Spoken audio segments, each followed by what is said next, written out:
Welcome two triple profit analytics weekly stock market view dated 14th ഫെബ്രുവരി.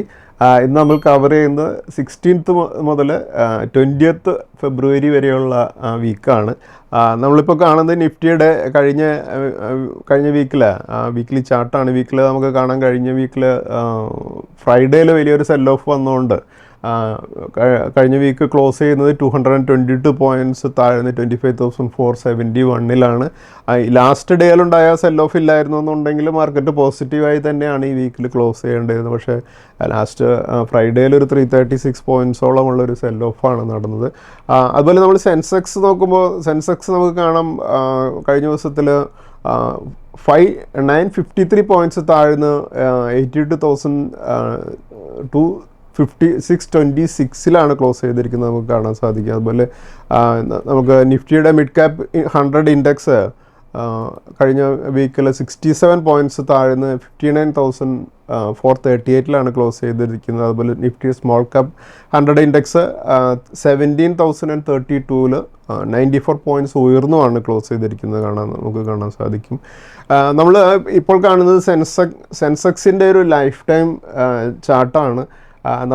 ഞാൻ കുറച്ച് ദിവസമായിട്ട് ഞാൻ വീഡിയോയിൽ പറയുന്നൊരു കാര്യമാണ്. പക്ഷേ നമുക്ക് ഇവിടെ എല്ലാവരുടെയും നമുക്ക് കാണുമ്പോഴാണ്, അതുപോലെ തന്നെ എല്ലാവരുടെയും ഒരു ഫീഡ്ബാക്കുകൾ കിട്ടുമ്പോൾ നമുക്ക് മനസ്സിലാക്കുന്നത് മാർക്കറ്റിൽ എല്ലാ റീറ്റെയിൽ ഇൻവെസ്റ്റേഴ്സും എസ്പെഷ്യലി ഈ കോവിഡിന് ശേഷം മാർക്കറ്റിൽ വന്നവരെല്ലാം ഇപ്പോൾ വളരെ പാനിക്കാണ് എന്ന് അറിയാം. മാർക്കറ്റ് പല പോസിറ്റീവ് സിഗ്നൽസ് തരുന്നുണ്ടെങ്കിലും മിഡ് ക്യാപ്പുകളോ അല്ലെങ്കിൽ സ്മോൾ ക്യാപ്പ് സ്റ്റോക്കുകളോ ഇപ്പോഴും റാലി ചെയ്ത് തുടങ്ങിയിട്ടില്ല. ചില സ്റ്റോക്കുകളിലൊക്കെ കൃത്യമായിട്ടുള്ള മൂവ്മെൻറ്റ് ലഭിക്കുന്നുണ്ടെങ്കിലും പല നല്ല ക്വാളിറ്റി സ്റ്റോക്കുകളാണെങ്കിലും ആ ഒരു ബീറ്റൻ ഡൗൺ സിറ്റുവേഷനിൽ നിന്ന് റീബൗണ്ട് ചെയ്യുന്നില്ല എന്നുള്ളതാണ് പലരുടെയും ഒരു കൺസേൺ. അത് ഇങ്ങനെയുള്ളൊരു കൺസേൺ ഏറ്റവും എക്സ്ട്രീം ആകുന്നൊരു സമയം, ഒരു ഫിയർ ഗ്രിപ്പിലേക്ക് മാർക്കറ്റ് പോയി കഴിയുമ്പോൾ പല റീറ്റെയിൽ ക്ലയൻസും അവരുടെ സ്റ്റോക്കുകൾ എക്സിറ്റ് ചെയ്യുക എന്നുള്ളൊരു വലിയ ബ്ലണ്ടർ അവർ ചെയ്യാറുണ്ട്. അത് എല്ലാവരുടെയും ഇൻവെസ്റ്റ്മെൻറ്റ് ലൈഫിൻ്റെ തുടക്കത്തിൽ ചെയ്യുന്ന അബദ്ധങ്ങളാണ് ഞാനും ബേസിക്കലി ചെയ്തിട്ടുണ്ട്. അപ്പോൾ അത് നമ്മൾ ഇനീഷ്യലി നമുക്ക് ആ ഒരു വികാരത്തിന് റെസിസ്റ്റ് ചെയ്യാൻ സാധിക്കാതെ നമ്മൾ ചെയ്യുന്ന ഒരു കാര്യമാണ്. കാരണം പാനിക് ആകുക എന്നുള്ളതും അവിടെ ആ ഫിയർ ഗ്രിപ്പിൽ വരുന്ന ഒരു സമയത്ത് എല്ലാവരുടെയും നോക്കിയാലും നമുക്കിപ്പോൾ കാണാം മാർക്കറ്റിനെ കുറിച്ചുള്ള നെഗറ്റീവ് ടോക്കുകൾ മാത്രമേ ഉണ്ടാകുള്ളൂ. അതാണ് മാർക്കറ്റിൻ്റെ ഒരു ബോട്ടം ആവുന്നതിൻ്റെ കൃത്യമായിട്ടുള്ള ഒരു സിംറ്റമാണത്. അപ്പോൾ നമ്മൾ ഒരുപക്ഷെ ഒരു 2 വർഷം മുമ്പ് നോക്കിക്കഴിഞ്ഞാൽ എല്ലാവരുടെയും സ്റ്റോക്ക് മാർക്കറ്റിൽ എല്ലാവരും അങ്ങോട്ടും ഇങ്ങോട്ടും ഏത് സ്റ്റോക്കാണ് വാങ്ങേണ്ടത്, പൈസ നേടാനെന്നുള്ള രീതിയിലായിരുന്നു സംസാരിച്ചിരുന്നെന്നുണ്ടെങ്കിൽ എനിക്കും ഞാൻ വീഡിയോ ചെയ്യുന്നതുകൊണ്ട് എവിടെ പോയാലും ട്രിപ്പിൾ പ്രോഫിറ്റ് അനലിറ്റിക്സിൻ്റെ വീഡിയോ ചെയ്യുന്ന ആളിനെ എന്ന് പറഞ്ഞ് എൻ്റെ അടുത്ത് വരാറുണ്ട്. പക്ഷേ ഇപ്പോൾ നമുക്ക് കൃത്യമായിട്ട് ആ ചേഞ്ച് മനസ്സിലാക്കാം. പുതിയ ആരും തന്നെ സ്റ്റോക്ക് മാർക്കറ്റിലേക്ക് വരുന്നില്ല. അത് ഓൾറെഡി ഉള്ളവർ മാക്സിമം സ്റ്റോക്ക് മാർക്കറ്റിൽ നിന്ന് എക്സിറ്റ് ചെയ്തുകൊണ്ടിരിക്കുകയാണെന്നൊക്കെ അറിയാം. അപ്പോൾ ഞാൻ കണ്ടിന്യൂസ് ആയിട്ട് എൻ്റെ വീഡിയോയിലൂടെ ഞാൻ പറയുന്നൊരു കാര്യമാണ്, മാർക്കറ്റിൻ്റെ സൈക്കിളുകളുണ്ടായിരിക്കും. ഈ സൈക്കിളുകളിൽ നമ്മളിവിടെ നിന്ന് എക്സിറ്റ് ചെയ്യാൻ നിൽക്കാതെ നമ്മളിവിടെ കണ്ടിന്യൂ ടു ബി ഇൻവെസ്റ്റേഴ്സ് എന്നുള്ള സ്ട്രാറ്റജിയിൽ പോകുക എന്നുള്ളതാണ് നമുക്ക് സ്റ്റോക്ക് മാർക്കറ്റിൽ നിന്ന് വെൽത്ത് ബിൽഡ് ചെയ്യാനായിട്ടുള്ള ഒരു അവസരം.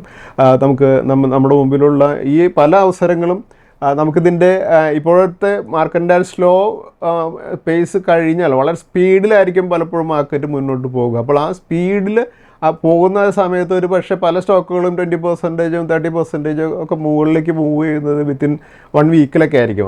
അപ്പോൾ നമുക്ക് ആ സമയത്ത് നമുക്ക് എൻട്രി ലഭിക്കണമെന്നില്ല. അപ്പോൾ അതുകൊണ്ട് തന്നെ നമ്മുടെ കയ്യിലുള്ള സ്റ്റോക്കുകളിലൊക്കെ എണ്ണം കുറേ കൂടെ കൂട്ടി വളരെ പേഷ്യൻസോടുകൂടി ഹോൾഡ് ചെയ്യുക എന്നുള്ള ഒരു സ്ട്രാറ്റജിയിൽ പോകുന്നവരാണ് മാർക്കറ്റിൽ എന്നും സക്സസ് ആകുന്നത്. അപ്പോൾ നമ്മുടെ കയ്യിലൊരു സ്റ്റോക്ക് നിൽക്കുന്നത് താഴെ വരുന്നുണ്ട് എന്നുണ്ടെങ്കിൽ നമ്മൾ ബേസിക്കലി ചെയ്യേണ്ട ഒരു കാര്യം, എൻ്റെ പേഴ്സണലി ഞാനൊരു സ്റ്റോക്ക് ഹോൾഡ് ചെയ്യുന്നുണ്ടെങ്കിൽ ആ കമ്പനിയുടെ വെബ്സൈറ്റിൽ പോകും. നമുക്കൊരു ടെൻഷൻ തോന്നുന്ന ഒരു സമയത്ത് ആ കമ്പനിയുടെ വെബ്സൈറ്റിൽ പോവുക, കമ്പനി ചെയ്യുന്ന ഓപ്പറേഷൻസ് നോക്കുക, കമ്പനിയിൽ എത്ര എംപ്ലോയീസ് വർക്ക് ചെയ്യുന്നുണ്ടെന്ന് നോക്കുക, അതിൽ അങ്ങനെയുള്ള നമ്മൾ ആ കമ്പനിയുടെ ക്വാർട്ടർലി റിസൾട്ട്സ് നോക്കുക. അപ്പോൾ ചെറിയ ഒരു ക്വാർട്ടറിൻ്റെ റിസൾട്ടൊക്കെ ഉണ്ടെങ്കിൽ ഈ ക്വാർട്ടറിൻ്റെ റിസൾട്ട്സ് നോക്കുന്നതോടൊപ്പം തന്നെ നമ്മൾ ആനുവൽ പ്രോഫിറ്റ് കൂടെ നോക്കണം എന്നുള്ളത് ഇമ്പോർട്ടൻ്റ് ആണ്. കാരണം ഒരു 1-2 ക്വാർട്ടറിൻ്റെ ഒരു പെർഫോമൻസ് ഒരുപക്ഷെ മോശമാകുന്നത് ഏതെങ്കിലുമൊക്കെ കാരണങ്ങൾ കൊണ്ടാണെങ്കിലും ആനുവലി താഴേക്ക് പോകുന്നില്ല ഇല്ല എന്നുണ്ടെങ്കിൽ, അതുപോലെ തന്നെ ട്രെയിലിംഗ് 12 മന്ത്സിൻ്റെ പ്രോഫിറ്റൊക്കെ നോക്കുകയാണെങ്കിൽ നമുക്ക് അതിൽ കാര്യമായിട്ടുള്ള ഡിപ്പ് വരുന്നില്ല എന്നുണ്ടെങ്കിൽ ഇതേതെങ്കിലും ഒരു സൈക്ലിക്കൽ കാരണം കൊണ്ടായിരിക്കാം ഈ സ്റ്റോക്ക് അണ്ടർ പെർഫോം ചെയ്യുന്നത്. പ്രത്യേകിച്ച് മാർക്കറ്റിൻ്റെ ഒരു സെൽ ഓഫ് മൂഡിൽ മാർക്കറ്റ് പോകുമ്പോൾ എത്ര നല്ല ക്വാളിറ്റി സ്റ്റോക്കുകളാണെങ്കിലും അത് സെൽ ഓഫിലൂടെ പോകും. അവിടെ ആ പ്രൈസിൻ്റെ ഉള്ള കറക്ഷനാണ്, അല്ലാതെ ആ സ്റ്റോക്കിൻ്റെ ക്വാളിറ്റി മോശമായതുകൊണ്ടല്ല സ്റ്റോക്ക് കറക്റ്റ് ചെയ്തത്. അത് മനസ്സിലാക്കിക്കൊണ്ട് നമ്മൾ വീണ്ടും ആ കമ്പനിയുടെ ക്വാളിറ്റിയിലോ ഒരു മാനേജ്മെൻറ്റിലോ ഒന്നും പ്രൊമോട്ടേഴ്സിൻ്റെ ഹോൾഡിങ്ങിലോ ഒന്നും കാര്യമായിട്ട് കുറയില്ല എന്നുണ്ടെങ്കിൽ നമുക്ക് മനസ്സിലാക്കാം ഈ കമ്പനിയുടെ പ്രൈസിലുള്ള ഫ്ലക്ച്വേഷൻ മാത്രമാണ്, കമ്പനിയുടെ ക്വാളിറ്റിയിലോ അല്ലെങ്കിൽ പ്രോഫിറ്റബിലിറ്റിയിലോ ഒന്നും വ്യത്യാസം വരുന്നില്ല എന്നുണ്ടെങ്കിൽ അത് ഹോൾഡ് ചെയ്തുകൊണ്ട് നമുക്ക് ഓവർ പീരിയഡ് വലിയ സക്സസ്സിലേക്ക് നമ്മൾ ആ സ്റ്റോക്കുകൾ നയിക്കും എന്നുള്ളതാണ്. കാരണം എനിക്ക് പേഴ്സണലി എനിക്ക് ഏറ്റവും കൂടുതൽ പ്രോഫിറ്റ് കിട്ടിയിട്ടുള്ള സ്റ്റോക്കുകൾ ഞാൻ വാങ്ങിയതിന് ശേഷം വലിയ സെൽ ഓഫിലൂടെ 10-40% താഴെ വരുന്ന സമയത്ത് അങ്ങനെ വരികയാണെങ്കിൽ നമ്മൾ കുറേ കൂടെ ക്വാണ്ടിറ്റി നമ്മൾ വാങ്ങുകയും പലപ്പോഴും ആ സ്റ്റോക്കുകളുടെ ക്വാണ്ടിറ്റി 20,000 30,000 ഒക്കെ ആക്കാനുള്ള അവസരം ലഭിക്കുമ്പോൾ നമ്മൾ അങ്ങനെ ചെയ്തു കഴിഞ്ഞാൽ ഈ സ്റ്റോക്ക് മുകളിലേക്ക് മൂവ് ചെയ്യുന്ന സമയത്ത് നമ്മൾ വളരെ പെട്ടെന്ന് തന്നെ പ്രോഫിറ്റിലേക്ക് വരികയും അതിന് ക്വാണ്ടിറ്റി കൂടുതലുള്ളതുകൊണ്ട് നമ്മൾ വെൽത്ത് ബിൽഡ് ചെയ്യുന്നതിൽ വലിയ എമൗണ്ട് നമുക്ക് ലഭിക്കുകയും ചെയ്യും. അപ്പോൾ അങ്ങനെയാണ് പലപ്പോഴും നമ്മൾ പ്രോഫിറ്റ് കൂടുതൽ നേടാറുള്ളത്. അപ്പോൾ ഒരു സ്റ്റോക്കിനെ പലപ്പോഴും കറക്റ്റ് ചെയ്യുമ്പോൾ നമുക്ക് മാനസികമായിട്ട് നമ്മൾ സൈക്കോളജിക്കലി നമുക്ക് വിഷമം തോന്നുന്നുണ്ടെങ്കിലും പലപ്പോഴും നമ്മുടെ മനസ്സ് നമ്മളൊരു ശത്രുവാണ് സ്റ്റോക്ക് മാർക്കറ്റിൻ്റെ കാര്യത്തിൽ പറയുകയാണ്. കാരണം മാർക്കറ്റിൽ എപ്പോഴും ഏതെങ്കിലും സ്റ്റോക്കുകളൊക്കെ കറക്റ്റ് ചെയ്ത് വരുന്ന സമയത്ത് നമ്മളോട് മനസ്സ് പറഞ്ഞുകൊണ്ടിരിക്കും നമ്മളോട് വിറ്റ് മാറാനായിട്ട്. പക്ഷെ അതിനെ ഫോളോ ചെയ്യരുത്. സ്റ്റോക്ക് മാർക്കറ്റിൽ നമ്മൾ മനസ്സിലാക്കുക, വാങ്ങുന്നതിന് മുമ്പ് സ്റ്റോക്കിനെ കൃത്യമായിട്ട് പഠിക്കുക അല്ലെങ്കിൽ അനലൈസ് ചെയ്യുക. അതിനുശേഷം ആ സ്റ്റോക്കിൻ്റെ ഒപ്പം നിൽക്കുകയാണെങ്കിൽ നമുക്ക് മാർക്കറ്റിൽ നിന്ന് ആ സ്റ്റോക്ക് നല്ല ഒരു മാർക്കറ്റ് സിറ്റുവേഷനിലേക്ക് വരുമ്പോൾ നമുക്ക് പ്രോഫിറ്റ് നേടാനായിട്ട് നമ്മൾ സഹായിക്കും. അപ്പോൾ നിങ്ങൾ കാണുന്നത് ഈ സെൻസെക്സിൻ്റെ ഒരു ലൈഫ് ടൈം ചാർട്ടാണ്. മന്ത്ലി ചാർട്ടിൽ നോക്കുകയാണെങ്കിൽ 1988 1000 ലെവലിൽ നിന്നും ഇപ്പോഴത്തെ ഒരു 85,000 വന്നതിനിടയിലൊക്കെ പല രീതിയിലുള്ള കറക്ഷൻസ് ഉണ്ടായിട്ടുണ്ട്. ഇതുപോലെയുള്ള വളരെ ബോറിംഗ് ആയിട്ടുള്ള പീരിയഡുകൾ ഉണ്ടായിട്ടുണ്ട്. പക്ഷെ അവിടെ സ്റ്റിക്ക് ഓൺ ചെയ്യുകയും അവിടെ ഹോൾഡ് ചെയ്ത് നിൽക്കുകയും ചെയ്തവരാണ് പ്രോഫിറ്റ് നേടിയിട്ടുള്ളത് എന്നുള്ളത് നമുക്ക് മനസ്സിലാക്കാം. അപ്പോൾ നമുക്കൊരു ബേസിക്കായിട്ട് ഞാൻ എപ്പോഴും പറയുന്നതാണ്, നമ്മുടെ മാർക്കറ്റിൽ നിന്ന് വെൽത്ത് ക്രിയേറ്റ് ചെയ്തവരുടെയൊക്കെ ആ ഒരു അനുഭവങ്ങളാണ് ഇവിടെയൊക്കെ നമ്മുടെ ഒരു ഗൈഡിങ് പോയിന്റ്സ് ആയിട്ട് എടുക്കേണ്ടത്. ഇപ്പോൾ ഞാനൊരു ഇൻവെസ്റ്ററുടെ ഒരു വീഡിയോ ഞാൻ പ്ലേ ചെയ്യാം. രമേഷ് ദമാനിയുടെ ഒരു വീഡിയോ ആണ്, അദ്ദേഹം പറയുന്നത് കേൾക്കൂ. India is a great place to invest your money. I mean, as I never get tired of telling people that when I came in the late 80s, the index was below 1,000. Today it's closer over 80,000, the Sensex, okay? So you made 80 times your money just by being invested in the index out there. So I think you remain invested, particularly when I go and visit companies and go and visit promoters or travel this country. I come back with a great sense of optimism. I mean, this is not just for standard TV fare. I believe that the promoters are doing extraordinary work in India, and they deserve to be betted upon and deserve to be held onto the shares. So I will, for whatever purpose, I'm not fully invested, but I'm 90% plus invested. I keep looking for good ideas to invest in. I keep finding good ideas to invest in. I think because of the demographic dividend that India is enjoying at this moment, there's huge upsurge into the middle class that we hope to happen by 2045 or 2050.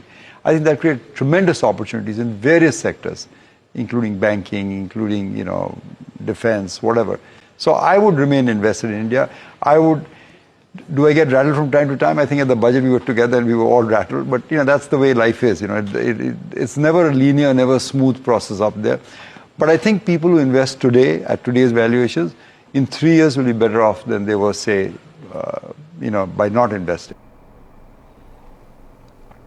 ഇത് അദ്ദേഹം 1980s മുതൽ മാർക്കറ്റിലുള്ള രമേഷ് ദമാനിയുടെ വാക്കുകളാണ് നമ്മൾ കേട്ടത്. അപ്പോൾ മാർക്കറ്റിൽ നമ്മുടെ അന്ന് മാർക്കറ്റിലുണ്ടായിരുന്ന അവസരങ്ങളല്ല ഇന്ന് നമ്മുടെ മുമ്പിലുള്ളത്. എത്രയധികം അവസരങ്ങളുണ്ട്. അടുത്ത ഒരു 15-20 വർഷം ഇന്ത്യയുടെ ഗ്രോത്തും അതുപോലെ തന്നെ സ്റ്റോക്ക് മാർക്കറ്റിൻ്റെ ഗ്രോത്തിലും പാർട്ടിസിപ്പേറ്റ് ചെയ്യാനായിരിക്കണം നിങ്ങൾ സ്റ്റോക്ക് മാർക്കറ്റിലേക്ക് വരേണ്ടത്. അപ്പോൾ ഇപ്പോഴുണ്ടാകുന്ന ഒരു നമുക്കറിയാം, ഒരു ഗ്ലോബലി താരിഫിൻ്റെ റെസ്ട്രിക്ഷൻസ് ഒക്കെ മൂലമുള്ള ആ ഒരു കറക്ഷൻസിലൂടെയൊക്കെ കടന്നു പോയി കഴിഞ്ഞാൽ നമ്മുടെ മാർക്കറ്റ് പെർഫോം ചെയ്യും. കാരണം ഇതിലെല്ലാം ബെനിഫിറ്റ് നേടാവുന്ന രീതിയിലാണ് നമ്മുടെ ഇപ്പോഴത്തെ ഈ ട്രേഡ് എഗ്രിമെൻറ്റ്സ് എല്ലാം വന്നുകൊണ്ടിരിക്കുന്നത്. അപ്പോൾ അതിൻ്റെ ഒരു പോയിൻ്റ് ഉണ്ട്, അവിടെ നിന്നായിരിക്കും മാർക്കറ്റ് മുകളിലേക്ക് പോകുന്നത്. അപ്പോൾ അത് പേഷ്യൻസിൻ്റെ പീരീഡ് നമ്മൾ വളരെ വളരെ സിൻസിയറായിട്ട് ആ മാർക്കറ്റിന് നമ്മൾ കയ്യിലിരിക്കുന്ന സ്റ്റോക്കുകളെ സ്നേഹിച്ചുകൊണ്ട് നമ്മൾ ഹോൾഡ് ചെയ്യുക എന്നുള്ള ഒരു കാര്യം നമ്മൾ മാർക്കറ്റിന് തിരിച്ചു നൽകേണ്ട ഒരു കാര്യമാണ്.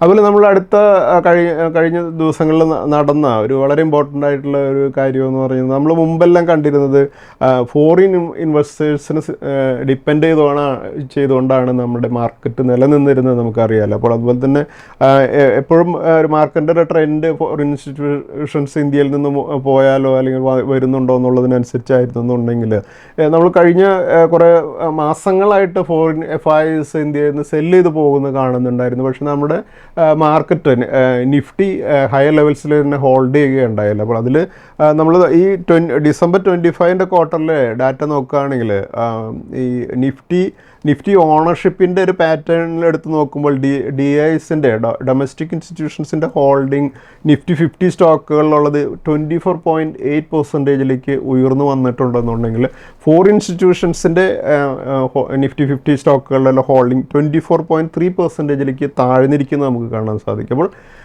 നിഫ്റ്റി 50 സ്റ്റോക്കുകളിൽ പോലും നമ്മുടെ ഡൊമസ്റ്റിക് ഇൻസ്റ്റിറ്റ്യൂഷൻസ് ആണ് ഇപ്പോൾ കൂടുതൽ ഹോൾഡ് ചെയ്യുന്നത് എന്നുള്ളത് വളരെ ഒരു നല്ലൊരു ട്രെൻഡാണ്. കാരണം നമുക്ക് നമ്മുടെ മാർക്കറ്റിൽ കൂടുതൽ കൺട്രോൾ വരുന്നതിൻ്റെ ഒരു ലക്ഷണമായിട്ട് തന്നെ നമ്മളിതിനെ കാണണം. നമുക്ക് ആ ചാർട്ടിൽ നമുക്ക് കാണാൻ സാധിക്കും ഡൊമസ്റ്റിക് ഇൻസ്റ്റിറ്റ്യൂഷൻസിൻ്റെ നിഫ്റ്റിയിലുള്ള ഹോൾഡിംഗ് ഫോറിൻ ഇൻസ്റ്റിറ്റ്യൂഷൻസിൻ്റെ ഹോൾഡിങ്ങിനേക്കാളും മുകളിലേക്ക് പോകുന്നത്. അപ്പോൾ ഇത് മേജറായിട്ട് നമ്മൾ നോക്കുകയാണെങ്കിൽ നമ്മുടെ SIP റൂട്ടിലൂടെയൊക്കെ ഉള്ള മ്യൂച്വൽ ഫണ്ട് റൂട്ടിലൂടെയൊക്കെയുള്ള ഈവൻ റീറ്റെയിൽ ക്ലയൻസിൻ്റെ ഫണ്ട് മാർക്കറ്റിലേക്ക് വരുന്നതും അതുപോലെ തന്നെ പെൻഷൻ ഫണ്ട്സിൻ്റെയും അതുപോലെ ഇൻഷുറൻസ് ഇൻസ്റ്റിറ്റ്യൂഷൻസിൻ്റെയൊക്കെ അവരുടെ എല്ലാം ഇൻവെസ്റ്റ്മെൻറ്റ്സ് എന്ന് പറഞ്ഞാൽ കുറേ ലോങ് ടൈമിലേക്കുള്ള ഇൻവെസ്റ്റ്മെൻറ്റാണ്, പെട്ടെന്നുള്ള വന്നു പോകാനുള്ള ഫണ്ടുകളല്ല. എപ്പോഴും ഫോറിൻ ഇൻസ്റ്റിറ്റ്യൂഷൻസ് FIsൻ്റെ ഫണ്ട് എന്ന് പറഞ്ഞാൽ പലപ്പോഴും ഈ ഹെഡ്ജ് ഫണ്ടുകളുടെയൊക്കെ അവർ ഇൻവെസ്റ്റ് ചെയ്യുന്ന ഫണ്ടുകൾ പലപ്പോഴും വളരെ ഷോർട്ട് ടൈമിലേക്ക് ഇവിടെ ഇൻവെസ്റ്റ് ചെയ്യുകയും വേറെ എവിടെയെങ്കിലും കുറച്ചുകൂടെ നല്ലൊരു ഓപ്പർച്യൂണിറ്റി കണ്ട് ഇവിടെ സെല്ല് ചെയ്ത് അങ്ങോട്ട് പോവുകയൊക്കെ ചെയ്യും. അപ്പോൾ അതുപോലെ നമ്മുടെ ഡൊമസ്റ്റിക് ഇൻസ്റ്റിറ്റ്യൂഷൻസിൻ്റെ മ്യൂച്വൽ ഫണ്ട്സിൻ്റെയും പെൻഷൻ ഫണ്ടുകളുടെയും അതുപോലെ തന്നെ ഇൻഷുറൻസ് ഇൻസ്റ്റിറ്റ്യൂഷൻസിൻ്റെ ഒക്കെ ഫണ്ട് എന്ന് പറഞ്ഞാൽ ലോങ് ടൈമിൽ ഇവിടെ നിലനിൽക്കുന്നതാണ്. അത് നമ്മുടെ മാർക്കറ്റിന് വളരെ പോസിറ്റീവായിട്ടുള്ളൊരു കാര്യമാണ്. എന്തായാലും നമുക്കൊരു കാര്യം നമുക്ക് കാണാം, ഇന്ത്യൻ റീറ്റെയിൽ ഇൻവെസ്റ്റേഴ്സ് എന്തായാലും സൈഡ് ലൈൻസിൽ ഇരിക്കുന്ന ആൾക്കാരല്ല. അവരിപ്പോൾ ആക്റ്റീവായിട്ട് മാർക്കറ്റിലേക്ക് ഡയറക്റ്റായിട്ട് സ്റ്റോക്കിലൂടെയും അതുപോലെ തന്നെ മ്യൂച്വൽ ഫണ്ടിലൂടെയും ഇൻവെസ്റ്റ്മെൻറ്റ് ചെയ്യാൻ തുടങ്ങിയിരിക്കുന്നു. അവിടെ ഹോൾഡ് ചെയ്യാനും അതിൽ അവരെ ഇതുപോലുള്ള സിറ്റുവേഷൻസിൽ പാനിക് ആകാതെ ഹോൾഡ് ചെയ്യാനും മാർക്കറ്റ് കുറേയധികം പഠിപ്പിച്ചു കഴിഞ്ഞു. ഇനിയും പഠിക്കാത്തവർ എനിക്കറിയാം കുറേയധികം പേര് ഇപ്പോൾ വളരെ പാനിക്കാണെന്ന് അറിയാം. പക്ഷേ ഇത് ഈ പാനിക് ആവേണ്ട സിറ്റുവേഷൻ ഇല്ല. നമ്മൾ ഹോൾഡ് ചെയ്യുന്നത് വളരെ ഫണ്ടമെൻ്റലി നല്ല സ്റ്റോക്കുകളാണെങ്കിൽ നമ്മുടെ സമയം മാർക്കറ്റിൻ്റെ ആ ട്രെൻഡ് തിരിയുന്നതോടുകൂടി ഈ സ്റ്റോക്കുകളെല്ലാം മുകളിലേക്ക് വരും. അത് കൃത്യമായിട്ട് മനസ്സിലാക്കുക. നമ്മളത് മനസ്സിലാക്കി കഴിഞ്ഞാൽ നമുക്ക് മാർക്കറ്റിൽ ഇൻവെസ്റ്റ്മെൻറ്റ് എന്നുള്ളതും അതിൻ്റെ ഉണ്ടാകുന്ന ഒരു ടെൻഷൻസിനെയും നമ്മൾ മാനേജ് ചെയ്യാനും പഠിച്ചു കഴിഞ്ഞാൽ നമ്മളെ സംബന്ധിച്ചിടത്തോളം സ്റ്റോക്ക് മാർക്കറ്റിൽ ആ ഒരു വെൽത്ത് ക്രിയേറ്റ് ചെയ്യുന്ന പ്രോസസ്സിൻ്റെ ഒരു ഭാഗമാണ് ഈ പാനിക്കിലേക്ക് വരുന്നതും അതുപോലെ തന്നെ നമുക്ക് മാർക്കറ്റിലൊരു യൂഫോറിയ വരുന്നതും ഒക്കെ ഇതിൻ്റെ ഒരു ഭാഗമാണെന്ന് മനസ്സിലാക്കുക. നമ്മൾ അതിൻ്റെ രണ്ട് എക്സ്ട്രീമിലേക്ക് നമ്മൾ പോകേണ്ട കാര്യമില്ല. നമ്മൾ മാർക്കറ്റിൽ എല്ലാവരും ഇൻവെസ്റ്റ് ചെയ്ത് യൂഫോറിയ എന്നുള്ളൊരു സിറ്റുവേഷൻ മാർക്കറ്റ് വരുന്നൊരു സമയത്ത് നമുക്ക് ടാർഗറ്റുകളൊക്കെ എത്തുന്ന സ്റ്റോക്കുകളിൽ പ്രോഫിറ്റ് ബുക്ക് ചെയ്യാനായിട്ട് ശ്രമിക്കുക. ഞാൻ ഓർക്കുന്നുണ്ട് പല ക്ലയൻസും നമ്മൾ ആ മാർക്കറ്റിൻ്റെ വലിയ റാലിയിൽ ഞങ്ങളുടെ സ്റ്റോക്കുകളൊക്കെ 2000% പ്രോഫിറ്റിലേക്ക് പോയിട്ട് എനിക്ക് പ്രോഫിറ്റ് മതി എന്ന് പറഞ്ഞ പല ക്ലയൻസും ഉണ്ടെന്ന് എനിക്കറിയാം. അപ്പോൾ അതുപോലെയാണ് അതൊരു യൂഫോറിയയുടെ സമയമാണ്. ഞാൻ പലരോടും നിർബന്ധമായിട്ട് പ്രോഫിറ്റ് ബുക്ക് ചെയ്ത് ആദ്യം കോസ്റ്റെങ്കിലും വിഡ്രോ ചെയ്യാനായിട്ട് വളരെ നിർബന്ധപൂർവ്വം പറയാറുണ്ട്. പക്ഷേ പലർക്കും ആ യൂഫോറിയയുടെ ആ ഒരു ഗ്രിപ്പിൽ പെട്ട് അവരത് വിൽക്കാതെ പിടിച്ചു വെക്കാറുണ്ട്. അതുപോലെ തന്നെയാണ് ഇപ്പോഴത്തെ ഒരു സിറ്റുവേഷൻ നേരെ ഓപ്പോസിറ്റാണ്. ഇപ്പോൾ പല സ്റ്റോക്കുകളും താഴേക്ക് പോകുന്നു.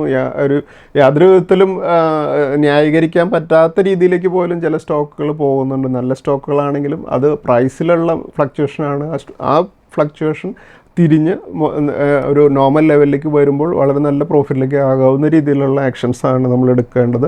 പാനിക്കായിട്ട് നമ്മൾ ആക്ഷൻസ് എടുക്കരുത് എന്നുള്ളതും, നമ്മുടെ ഇതുപോലുള്ളൊരു പാനിക് സിറ്റുവേഷനിൽ നമ്മളെ സൈക്കോളജിക്കലി നമ്മൾ ബീറ്റണായിരിക്കും. നമ്മുടെ മൈൻഡ് നമ്മളോട് പറയും ഈ ലോസ് പോർട്ട്ഫോളിയോ എടുത്ത് നോക്കുന്ന സമയത്ത് ആ ലോസ് നമ്മൾ എങ്ങനെയെങ്കിലും ആ ലോസ് ബുക്ക് ചെയ്ത് നമ്മൾ പുറത്ത് കടക്കാനായിരിക്കും നമ്മുടെ മൈൻഡ് പറയുന്നത്. അപ്പോൾ എപ്പോഴും മൈൻഡ് നമ്മുടെ ഫ്രണ്ടല്ല സ്റ്റോക്ക് മാർക്കറ്റിൽ എന്നുള്ളൊരു കാര്യം ഓർക്കുക. അപ്പോൾ അതുകൊണ്ട് തന്നെ നമ്മൾ വിസ്റ്റമാണ് ഇവിടെ അപ്ലൈ ചെയ്യേണ്ടത്. നമ്മൾ ഹോൾഡ് ചെയ്യുക. അതിനെ നമ്മുടെ മൈൻഡിൻ്റെ സെല്ല് ചെയ്യാൻ പറയുന്ന ഓർഡറിനെ നമ്മൾ കോൺക്വർ ചെയ്യാൻ പഠിക്കുകയും ചെയ്യുകയാണെങ്കിൽ ഇവിടെയാണ് നമുക്ക് കോമ്പൗണ്ടിങ് എന്നുള്ള ആ ഒരു ബെനിഫിറ്റ് നമുക്ക് എടുക്കാൻ സാധിക്കുള്ളൂ എന്നുള്ളത് നമ്മൾ ഓർക്കുക. അതുകൊണ്ട് നമ്മുടെ ഈ ഒരു സിറ്റുവേഷൻ കഴിഞ്ഞ് നമ്മളടുത്ത ആ ഒരു നമ്മുടെ മൈൻഡിൻ്റെ ആ ഒരു സെൽ എന്നുള്ള ഒരു ഓർഡറിനെ നമ്മൾ പറയുക, ഇല്ല ഞാൻ സെല്ല് ചെയ്യില്ല, ഞാൻ ഈ സ്റ്റോക്കിനെ ഹോൾഡ് ചെയ്ത് പ്രോഫിറ്റിൽ അതിന് ശേഷം മാത്രമേ വിൽക്കുകയുള്ളൂ എന്നുള്ള ആ ഒരു കൺവിക്ഷനോട് കൂടി പറഞ്ഞ് നമുക്ക് മനസ്സിനെ പഠിപ്പിക്കാൻ സാധിക്കണം. അവിടെയാണ് നമ്മൾ വിജയിക്കുന്നത്. നോക്കൂ, ഞാനൊരു എക്സാമ്പിൾ പറയാം. ഞാൻ എപ്പോഴും പറയുന്നതാണ്, ഞാൻ 1988 ഫെഡറൽ ബാങ്ക് എന്നുള്ള സ്റ്റോക്ക് വാങ്ങിയൊരു കാര്യം ഞാൻ പറയാറുണ്ട്. അതിനുശേഷം ഞാൻ ആ സ്റ്റോക്ക് വളരെ വലിയ പ്രോഫിറ്റിൽ വിറ്റതാണ്. അതിനുശേഷം വീണ്ടും ഞാൻ ഈ സ്റ്റോക്കിനൊരു 2017 പീരീഡിൽ 100 റുപ്പീസിൽ ഞാൻ കുറച്ചധികം ക്വാണ്ടിറ്റി വാങ്ങിയിട്ടുണ്ടായിരുന്നു. പക്ഷേ ഈ സ്റ്റോക്ക് പിന്നീടൊരു കറക്ഷൻ്റെ പേസിലൂടെ പോവുകയുണ്ടായത്. ഫെഡറൽ ബാങ്കിൻ്റെ മന്ത്ലി ചാർട്ടാണ് നമ്മൾ കാണുന്നത്. അതിനുശേഷം ഈ സ്റ്റോക്ക് ഒരു 127 വരെയൊക്കെ പോയതിന് ശേഷം പിന്നെ ഒരു കറക്ഷൻ പേസിലൂടെ കടന്നുപോയി 36 റുപ്പീസ് വരെയും ഈ സ്റ്റോക്ക് താഴേക്ക് പോവുകയുണ്ടായി. അപ്പോൾ ഞാൻ എല്ലാ ദിവസങ്ങളിലും നോക്കുന്നത് ഈ ഫെഡറൽ ബാങ്ക് എന്നുള്ളൊരു ഷെയറിന് എനിക്ക് കൃത്യമായിട്ട് അറിയാവുന്ന ഒരു കമ്പനിയാണ്. ഈ കമ്പനിയുടെ ബിസിനസ്സുകളും കാര്യങ്ങളും അതിൻ്റെ എല്ലാ ക്വാർട്ടറിൻ്റെ റിസൾട്ടുകളും ഒക്കെ നോക്കുന്നുണ്ട്. പക്ഷേ എന്തുകൊണ്ടാണ് ഈ സ്റ്റോക്ക് താഴേക്ക് പോകുന്നത് എന്നുള്ളത് പല കാരണവുമില്ല. പലപ്പോഴും നമുക്കൊരു കാരണം ഐഡൻറ്റിഫൈ ചെയ്യാൻ പോലും സാധിക്കുന്നില്ല. പക്ഷേ സ്റ്റോക്കിൻ്റെ പ്രൈസ് താഴേക്ക് പോയി. അപ്പോൾ ഇതൊരു പ്രൈസ് ഫ്ലക്ച്വേഷനാണ്. ഈ കമ്പനി തിരിച്ചു വരാതിരിക്കാനായിട്ട് യാതൊരു കാരണവും ഇല്ല എന്നുള്ളത് കൊണ്ട് തന്നെ ഞാൻ കുറേ കൂടെ സ്റ്റോക്കുകൾ ആഡ് ചെയ്ത് ഹോൾഡ് ചെയ്യുകയാണ് ചെയ്തത്. അതിനുശേഷം നമുക്ക് കാണാം ഈ സ്റ്റോക്ക് വീണ്ടും 150 ലെവലിലേക്കും ഇപ്പോൾ കഴിഞ്ഞ ആഴ്ചയിൽ 298 എന്നുള്ള ഒരു ഹൈ സെറ്റ് ചെയ്യുകയും ചെയ്തിട്ടുണ്ട്. ഞാനിപ്പോഴും ആ സ്റ്റോക്ക് ഹോൾഡ് ചെയ്യുകയാണ്. കാരണം ഫെഡറൽ ബാങ്ക് എന്നുള്ള ആ കമ്പനിയുടെ പൊട്ടൻഷ്യലും അടുത്ത ദിവസങ്ങളിൽ നമ്മൾ കുറേ ഫോറിൻ ഇൻസ്റ്റിറ്റ്യൂഷൻസിൻ്റെ ഇൻവെസ്റ്റ്മെൻറ്റൊക്കെ ഒരു 200 കടന്ന സമയത്ത് വന്നതൊക്കെ ന്യൂസുകളൊക്കെ കണ്ടതാണല്ലേ. അപ്പോൾ അതിനുശേഷം നമ്മൾ പലപ്പോഴും ഫെഡറൽ ബാങ്കിൻ്റെ കാര്യം നമ്മൾ ഡിസ്കസ് ചെയ്തിട്ടുള്ളതാണ്. അപ്പോൾ ഒരു സ്റ്റോക്ക് നമ്മൾ വാങ്ങിയാൽ ആ സ്റ്റോക്കിൻ്റെ താഴേക്ക് പോകുന്നു എന്ന് വിചാരിച്ച് നമ്മൾ അതിൻ്റെ പാനിക്കായിട്ട് സെല്ല് ചെയ്യാതിരിക്കുക എന്നുള്ളത് നമ്മുടെ സ്റ്റോക്ക് മാർക്കറ്റിൽ നമ്മുടെ സക്സസ്സിൻ്റെ ഒരു പ്രധാന സ്റ്റെപ്പാണ്. അത് നമ്മളെപ്പോഴും ഓർക്കുക. ആ ഒരു കാര്യമാണ് നമ്മുടെ വെൽത്ത് ക്രിയേഷനിലെ ഏറ്റവും ഇമ്പോർട്ടൻ്റ് ആയിട്ടുള്ള ഒരു പ്രോസസ്സ്. എൻ്റെ അടുത്ത് കഴിഞ്ഞ ദിവസത്തിൽ ഞാൻ കഴിഞ്ഞ വീഡിയോയിലും സംസാരിച്ചൊരു കാര്യമാണ്, നമ്മൾ ആന്ത്രോപിക് എന്നുള്ള ഒരു AI പുതിയ കുറേ സോഫ്റ്റ്വെയർസ് വരുന്നതിൻ്റെ ബേസ് ചെയ്തുകൊണ്ട് നമ്മുടെ ഇന്ത്യൻ IT കമ്പനികളായിട്ടുള്ള TCSും ഇൻഫോസിസും വിപ്രോം പോലെയുള്ള കമ്പനികളും എല്ലാം ഒരു കറക്ഷൻ്റെ ബേസിലൂടെയാണ് കടന്നു പോകുന്നത്. അതുകൊണ്ട് നമ്മളെ സംബന്ധിച്ചിടത്തോളം ഈ സ്റ്റോക്കുകളുടെ ഒരു കറക്ഷൻ ഒരു പക്ഷേ കണ്ടിന്യൂ ചെയ്യാൻ സാധ്യതയുണ്ട്. അതുകൊണ്ട് നമുക്ക് ഈ സ്റ്റോക്കുകൾ ഹോൾഡ് ചെയ്യുന്നുണ്ടെങ്കിൽ നമുക്ക് പ്രോഫിറ്റ് ബുക്ക് ചെയ്യേണ്ട സമയമാണ് എന്നുള്ളൊരു കാര്യം ഞാൻ പറയുകയുണ്ടായി. അപ്പോൾ അതിനുശേഷം കഴിഞ്ഞ വീക്കിലും ഇപ്പോൾ നമ്മൾ കണ്ടു ആ സ്റ്റോക്കുകളെല്ലാം ഒരു കറക്ഷൻ തന്നെ കണ്ടിന്യൂ ചെയ്യുകയാണ്. അത് ഇമ്മീഡിയറ്റായിട്ട് അതിനൊരു റീബൗണ്ട് ഉണ്ടാകുമെന്ന് ഞാൻ പ്രതീക്ഷിക്കുന്നില്ല. അതുകൊണ്ട് തന്നെ IT സ്റ്റോക്കുകൾ കുറച്ച് കെയർഫുള്ളായിട്ട് നിൽക്കുക. പക്ഷേ ഇപ്പോഴത്തെ ഒരു പാനിക് ആയിട്ടുള്ളൊരു സിറ്റുവേഷൻ ഞാനും പ്രതീക്ഷിക്കുന്നില്ല. കാരണം എല്ലാവരും പ്രതീക്ഷിക്കുന്നത് പോലെ ഇതോടുകൂടി ഈ കമ്പനികളെല്ലാം അവസാനിക്കാൻ പോകുന്നൊന്നുമില്ല. ഇവരെല്ലാം കുറേയധികം റിസോഴ്സ് ഉള്ള കമ്പനികളാണ്, ഇത്രയും എംപ്ലോയീസ് ഉള്ളവരാണ്. ഓൾറെഡി അവർ ഈ വരുന്നൊരു ഡിസ്ട്രപ്ഷന് ഫേസ് ചെയ്യാവുന്ന രീതിയിൽ കുറേയധികം കാര്യങ്ങൾ ചെയ്തു വെച്ചിട്ടുണ്ടായിരിക്കും. അപ്പോൾ അതിനവർ ഫേസ് ചെയ്യാവുന്ന രീതിയിലുള്ള ആക്ഷൻസ് എടുക്കാൻ ഒരുപക്ഷെ കുറച്ച് മാസങ്ങൾ എടുത്തേക്കാം. ആ ഒരു സമയത്ത് ഒരു കറക്ഷനിലൂടെ ആയിരിക്കും ഈ സ്റ്റോക്കുകൾ കടന്നു പോവുക എന്നുള്ളത് മാത്രമാണ് ഞാൻ ഉദ്ദേശിച്ചത്. അല്ലാതെ ഈ സ്റ്റോക്കുകൾ അല്ലെങ്കിൽ കമ്പനികൾക്ക് എന്തെങ്കിലും പ്രോബ്ലം വരുമെന്ന് ഞാൻ പ്രതീക്ഷിക്കുന്നില്ല. കാരണം അത്രയും ഫണ്ടമെൻ്റലി സ്ട്രോങ് ആയിട്ടുള്ള കമ്പനികളാണ്. പക്ഷേ ഇതുപോലുള്ളൊരു നെഗറ്റീവ് ന്യൂസ് ഗ്ലോബലി വരുന്നൊരു സമയത്ത് ഇതുപോലുള്ള ഓൾറെഡി ഈ സ്റ്റോക്കുകളെല്ലാം വലിയ റണ്ണപ്പ് നടത്തി കഴിഞ്ഞ് 25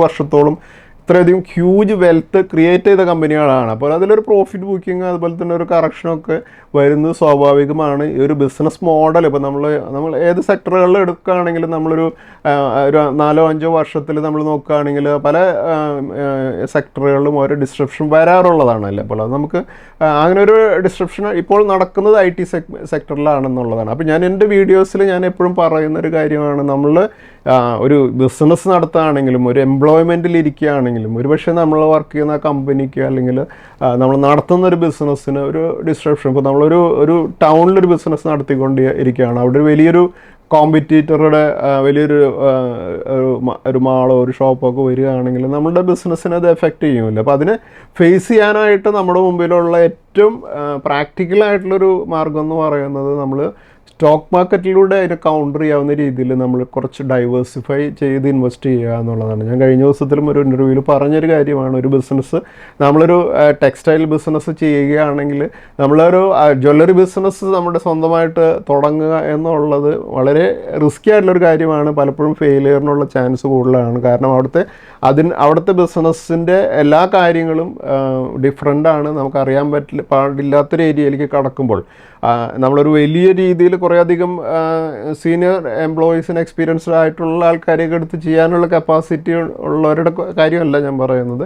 നമ്മൾ തന്നെ ബേസിക്കലി നമ്മൾ ഒരു പ്രൊമോട്ടർ തന്നെ അതിനെ മാനേജ് ചെയ്യുന്ന സിറ്റുവേഷനിൽ വളരെ റിസ്ക്കിയാണ്, ഫെയിലിയർ ആവാനുള്ള സാധ്യതകളും വളരെ കൂടുതലാണ്. ആ ഒരു റിസ്ക് അവിടെ വരികയാണെങ്കിൽ നമ്മുടെ എക്സിസ്റ്റിംഗ് ബിസിനസ്സിലേക്കും അതിൻ്റേതായ പ്രോബ്ലംസ് വരാനുള്ള സാധ്യതയുണ്ട്. അങ്ങനെയുള്ള സമയത്ത് നമുക്ക് ചെയ്യാൻ പറ്റുന്നത് ഒരു ജ്വല്ലറി ബിസിനസ്സിലേക്ക് ഇൻവെസ്റ്റ് ചെയ്യുന്നതിന് പകരം വളരെ നല്ല രീതിയിൽ പാൻ ഇന്ത്യ ഓപ്പറേഷൻസ് ഉള്ള ജ്വല്ലറി ബിസിനസ്സിലേക്ക്, ജ്വല്ലറിയുടെ സ്റ്റോക്കിലേക്ക് ഇൻവെസ്റ്റ് ചെയ്യുക എന്നുള്ള രീതിയിൽ ചെയ്യുക. അതുപോലെ നമ്മളിപ്പോൾ IT സെക്ടറിൽ നമ്മൾ വർക്ക് ചെയ്യുന്ന എംപ്ലോയീസിനെ സംബന്ധിച്ചിടത്തോളം ഒക്കെ അവർക്ക് കുറേ സ്റ്റോക്ക് ഓപ്ഷൻസോ അങ്ങനെയുള്ളതൊക്കെ കയ്യിലുണ്ടെങ്കിൽ അതിൽ നിന്നൊക്കെ പാർട്ടെങ്കിലും അതിൽ നിന്ന് എക്സിറ്റ് ചെയ്ത് മറ്റുള്ള സെക്ടറുകളിലേക്ക്, ഇപ്പോൾ നമുക്കറിയാം ഡിഫൻസ് സെക്ടറൊക്കെ ഇന്ത്യയിൽ വളരെ നല്ല രീതിയിൽ നടക്കുന്ന സെക്ടറുകളാണല്ലോ. അപ്പോൾ അങ്ങനെയുള്ള സെക്ടറുകളിലേക്ക് മാറി ഇൻവെസ്റ്റ് ചെയ്യുക. ഈ IT സെക്ടറിന് ഏതെങ്കിലും രീതിയിലുള്ള കുറച്ച് ഡിസ്ട്രപ്ഷൻസ് വരുമ്പോൾ നമുക്കറിയാം റിയൽ എസ്റ്റേറ്റ് സെക്ടറിനും കുറച്ച് പ്രോബ്ലംസ് വരാൻ സാധ്യതയുണ്ട്. അപ്പോൾ അത് റിയൽ എസ്റ്റേറ്റ് സെക്ടറിലുമുള്ള ഇൻവെസ്റ്റ്മെൻറ്റുകൾ തൽക്കാലം നമ്മളൊരു 6 മാസത്തേക്കൊക്കെ റെഡ്യൂസ് ചെയ്യുന്ന ഒരു സ്ട്രാറ്റജി ഫോളോ ചെയ്യുകയാണെങ്കിൽ കുറേ കൂടി നമ്മൾ സേഫ് ആയിട്ടുള്ളൊരു കാര്യമായിരിക്കും. അപ്പോൾ ഞാൻ IT-യിലുള്ള കുറേയധികം പേര് എന്നോട് ഇങ്ങനത്തെയുള്ള കുറേ ക്വസ്റ്റ്യൻസ് ചോദിക്കുകയുണ്ടായി. അപ്പോൾ നമ്മളിതിലൊരു പാനിക് ആകേണ്ട ഒരു കാര്യമൊന്നുമില്ല. പക്ഷേ നമ്മൾ ഈ ഒരു AI എന്നുള്ള ഒരു കാര്യം വന്നു കഴിഞ്ഞു. ഇനി നമ്മൾ അതിനനുസരിച്ച് നമ്മൾ എക്യുപ്ഡ് ആയിട്ട് അതിന് ഫേസ് ചെയ്യാന്നുള്ളതാണ് നമുക്ക് ചെയ്യാനുള്ളത്.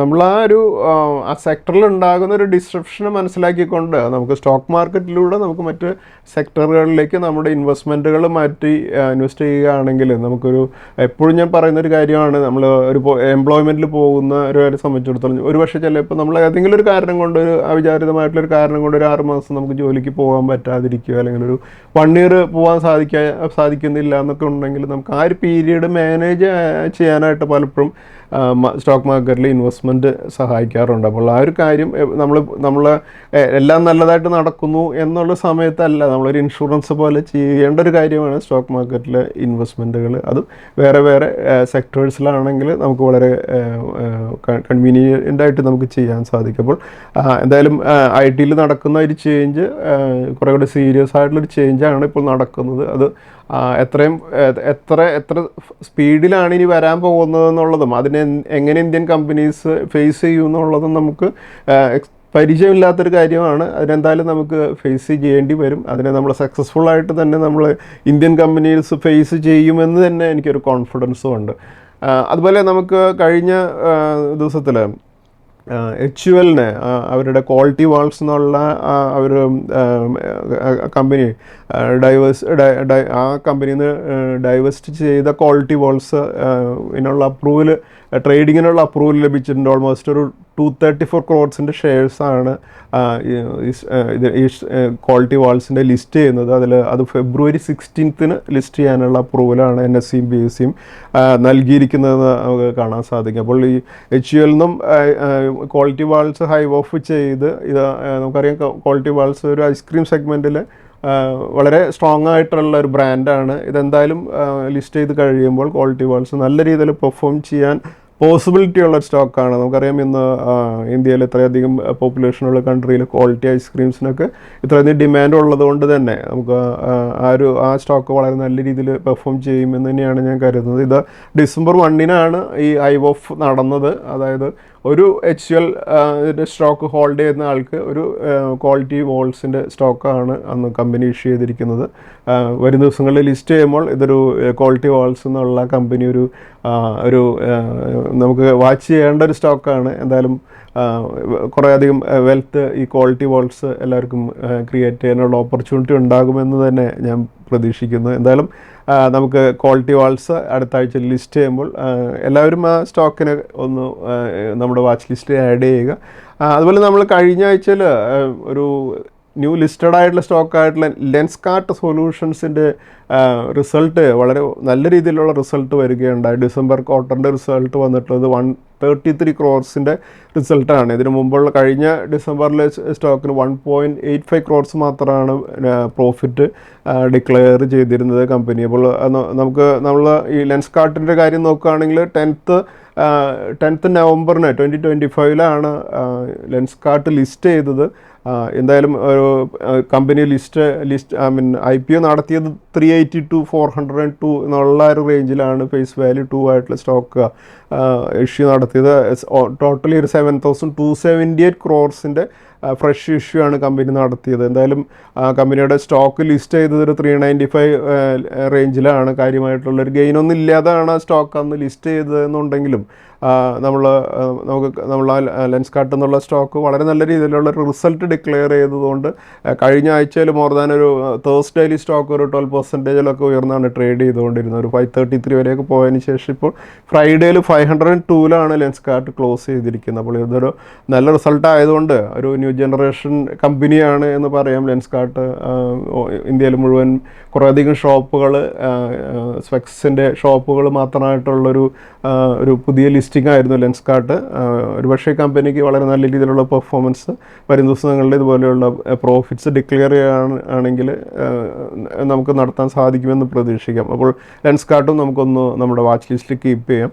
അതുപോലെ കഴിഞ്ഞ ആഴ്ചയിൽ വന്ന റിസൾട്ട്സിൽ പ്രധാനപ്പെട്ട ഒരു നല്ല റിസൾട്ട്സ് റിപ്പോർട്ട് ചെയ്ത കമ്പനികൾ അപ്പെക്സ് ഫ്രോസൺ ഫുഡ്സ് എന്നുള്ള കമ്പനി പ്രോഫിറ്റ് ഡിക്ലെയർ ചെയ്തിരിക്കുന്നത് 10.1 crores പ്രോഫിറ്റാണ് കമ്പനി ഡിക്ലെയർ ചെയ്തിരിക്കുന്നത്. അതേസമയം 24 ഡിസംബർ ക്വാർട്ടറിൽ 22 lakhs ലോസിൽ നിന്നാണ് ഈ ചേഞ്ച് വന്നിരിക്കുന്നത്. അതുകൊണ്ട് തന്നെ കമ്പനി ഒരു ലോസിൽ നിന്നൊരു ടേൺ അറൗണ്ടാണ് പ്രോഫിറ്റിലേക്ക് വരുന്നൊരു കമ്പനിയാണ്. അതുകൊണ്ട് തന്നെ അപ്പെക്സ് ഫ്രോസൺ ഫുഡ്സ് നമ്മുടെ വാച്ച് ലിസ്റ്റിൽ കീപ്പ് ചെയ്യാവുന്നൊരു സ്റ്റോക്കാണ്. അതുപോലെ അശോക് ലൈലൻഡ് നമുക്ക് കാണാം 820 crores ആയിരുന്നു 24 ഡിസംബറിലെ റിസൾട്ട് എന്നുണ്ടെങ്കിൽ ഇപ്പോൾ 862 crores വന്നിട്ടുണ്ട്. ഓൾമോസ്റ്റ് ഒരു 35% പ്രോഫിറ്റിലുള്ള ഗ്രോത്താണ് ഡിക്ലെയർ ചെയ്തിരിക്കുന്നത്. അതുപോലെ കരാറോ ഇന്ത്യ എന്നുള്ള കമ്പനി ഡിസംബറിൽ ഒരു 14.1 crores പ്രോഫിറ്റ് ആയിരുന്നു എന്നുണ്ടെങ്കിൽ December 25 ഇത് 27.9 crores വന്നിട്ടുണ്ട്. ഓൾമോസ്റ്റ് ഒരു 142%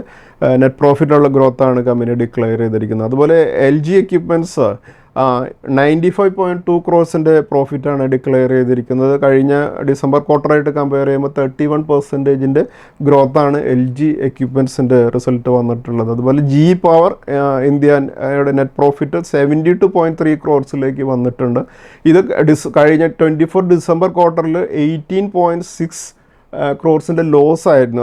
അതുകൊണ്ട് തന്നെ GE പവർ ഇന്ത്യ വരും ദിവസങ്ങളിൽ വളരെ നല്ല രീതിയിൽ പെർഫോം ചെയ്യാൻ പോസിബിലിറ്റി ഉള്ളൊരു സ്റ്റോക്കാണ്. അതുപോലെ മെറൈൻ ഇലക്ട്രിക്കൽസ് എന്നുള്ള കമ്പനി 11.8 crores പ്രോഫിറ്റാണ് ഡിക്ലെയർ ചെയ്തിരിക്കുന്നത്. കഴിഞ്ഞ ഡിസംബർ ക്വാർട്ടറിൽ 4.78 crores ആയിരുന്നു ഈ നെറ്റ് പ്രോഫിറ്റ് ഉണ്ടായിരുന്നത്. അതായത് 127% ഇൻക്രീസ് നമുക്കിവിടെ കാണാൻ സാധിക്കും. അതുപോലെ പതാഞ്ജലി ഫുഡ്സ് 371 crores കഴിഞ്ഞ വർഷത്തെ ഡിസംബർ ക്വാർട്ടറിൻ്റെ റിസൾട്ടുമായിട്ട് കമ്പയർ ചെയ്യുമ്പോൾ 594 crores-ആണ് 25 ഡിസംബറിൽ ഡിക്ലെയർ ചെയ്തിരിക്കുന്നത്. ഓൾമോസ്റ്റ് ഒരു 68% പ്രോഫിറ്റിലുള്ള ഗ്രോത്ത് പതാഞ്ജലി ഫുഡ്സിനുണ്ട്.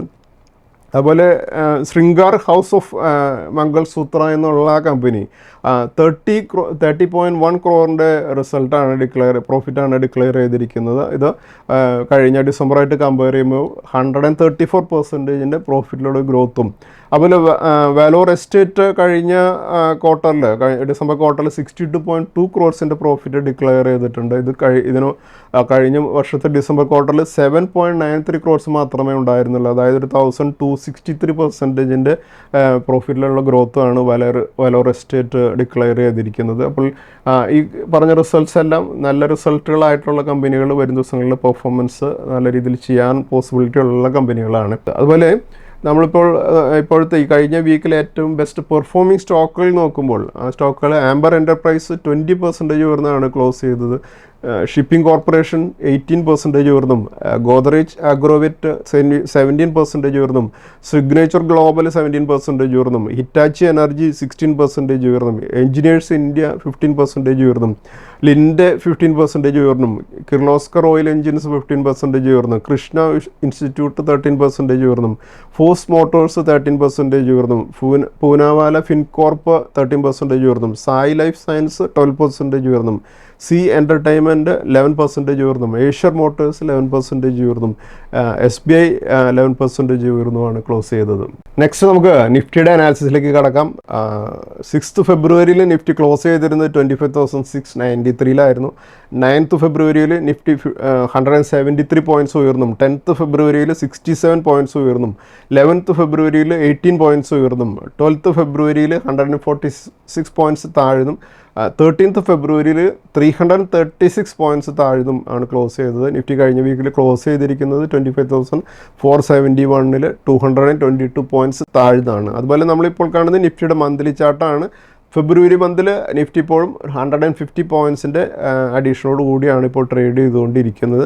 അതുപോലെ നമ്മൾ വീക്കിലി ചാർട്ടിൽ പ്രധാനപ്പെട്ട DMAs മാർക്ക് ചെയ്യുമ്പോൾ 200 DMA വരുന്നത് 25,292 100 DMA വരുന്നത് 25,683 20 DMA വരുന്നത് 25,468 50 DMA വരുന്നത് 25,772 അതുപോലെ നിഫ്റ്റിയുടെ ഡെയിലി ചാർട്ടിൽ പ്രധാനപ്പെട്ട സപ്പോർട്ട് റെസിസ്റ്റൻസ് ലെവലുകൾ മാർക്ക് ചെയ്യുമ്പോൾ 25,641 പിവറ്റ് പോയിന്റ് വരുന്നത്. അതുപോലെ അതിന് മുകളിൽ റെസിസ്റ്റൻസുകൾ 26,202 26,403 26,993 27,609 എന്നീ ലെവൽസ് ആയിരിക്കും.